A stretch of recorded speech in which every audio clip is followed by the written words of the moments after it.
The sun was barely cresting over the pines when I saw the flashing lights in my rearview mirror, red and blue, bouncing off the blacktop like a full-blown traffic stop. Only I knew every sheriff's cruiser in this county, and the SUV tailing me wasn't one of them.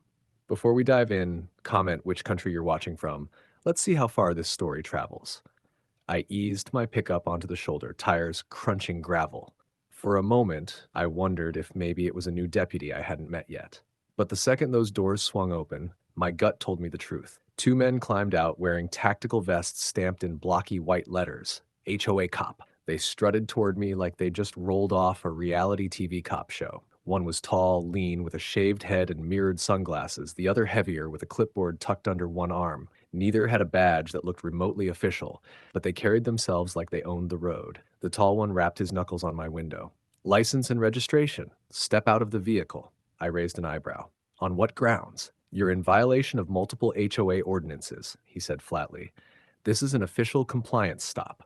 I almost laughed. On the highway? Correct, the heavy one chimed in, glancing at his clipboard.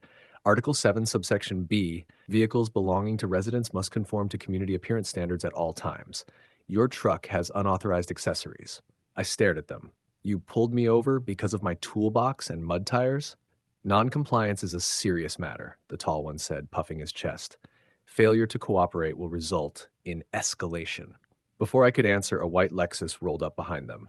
Out stepped Linda Marsh, our HOA president. Perfect hair, pearls at her neck, and a smug smile plastered across her face. She held a clipboard like it was a sword. Good morning, she said sweetly. We've had multiple complaints about your vehicle, sir. These officers are here under my authority to ensure compliance. I bit back a chuckle. Linda, you do realize this is a public highway, right? Your authority ends at the neighborhood entrance. She narrowed her eyes.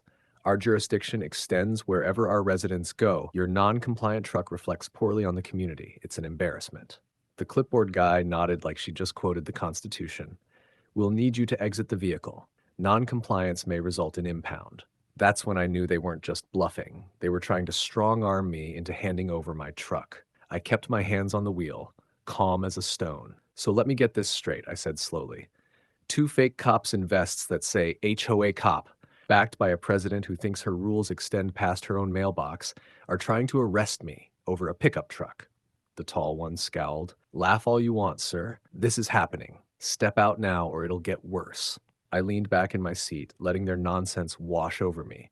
They thought they had me cornered, but they had no idea who they were dealing with, and I was just getting started. The tall one wasn't bluffing. He slapped his palm on my window hard enough to rattle the glass. Last chance, he barked. Step out of the vehicle.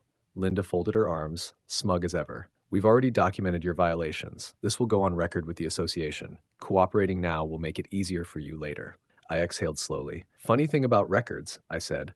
Some of us actually know how to keep the legal kind. The clipboard guy leaned in, his polyester vest brushing against my door.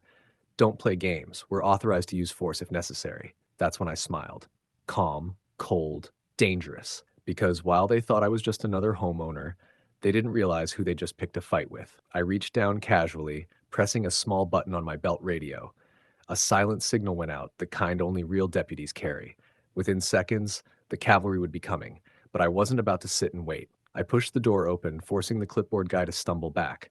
I stepped out slowly, boots crunching gravel, arms crossed over my chest. You boys sure you want to go through with this? I asked evenly. The tall one squared up, fumbling for a pair of knockoff handcuffs dangling from his belt. Turn around, hands behind your back, now. Before I could even answer, a sound cut through the morning air, the wail of sirens growing louder every second. The fake cops froze, their bravado cracking for the first time. Linda's smug smile faltered, just a hair.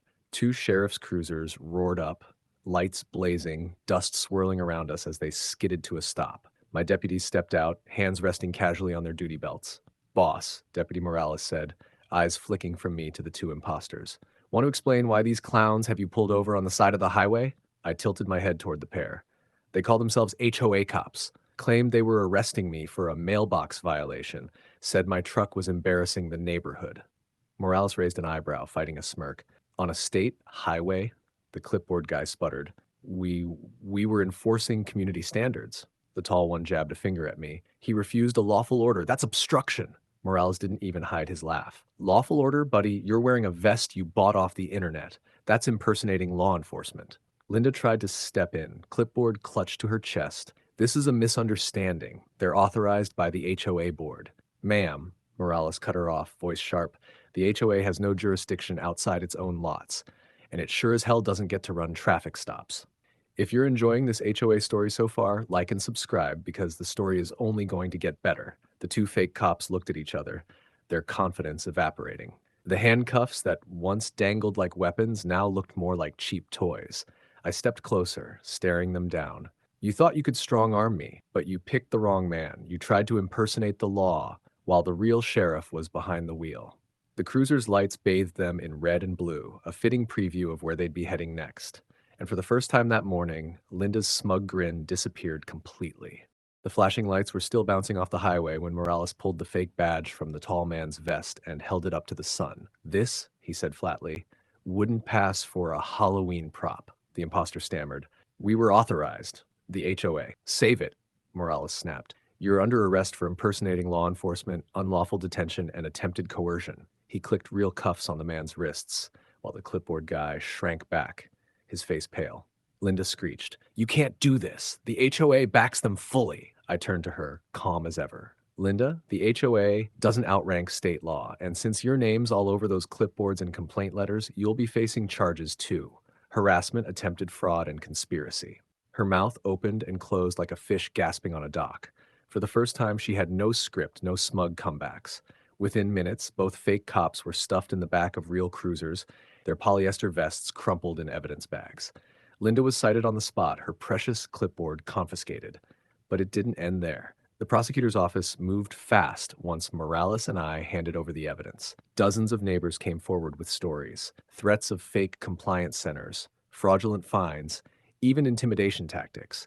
What started as my traffic stop turned into a full-blown investigation. 2 weeks later, I sat in the front row of the county courthouse, arms crossed, while the charges were read out loud. Impersonating a peace officer, fraud, attempted unlawful restraint, conspiracy. The tall man's face was beet red. The clipboard guy hung his head, sweat dripping onto the table. Linda sat rigid, clutching her purse like it could protect her. The judge didn't flinch. Bailiffs, take them into custody. Gasps rippled through the courtroom. A few of my neighbors clapped quietly. For months, they'd been bullied by fake tickets, threats, and HOA intimidation. Today, the law had finally turned the tables. By the end of the week, both fake cops were sentenced to county time and ordered to pay restitution. Linda was stripped of her position as HOA president, fined heavily, and hit with a no-contact order against multiple homeowners, myself included. The board voted unanimously to dissolve her enforcement program, leaving her reputation in ashes. As I walked out of the courthouse, the same neighbors who'd once whispered complaints now smiled openly. One shook my hand, another patted me on the back. Sheriff, one older man said with relief in his voice, feels like we finally got our neighborhood back. I gave a small nod. No one is above the law. Not fake cops, not power-hungry presidents. Justice doesn't play dress-up. The HOA's fraud exposed, the fakes behind bars, and the neighborhood finally free from their grip.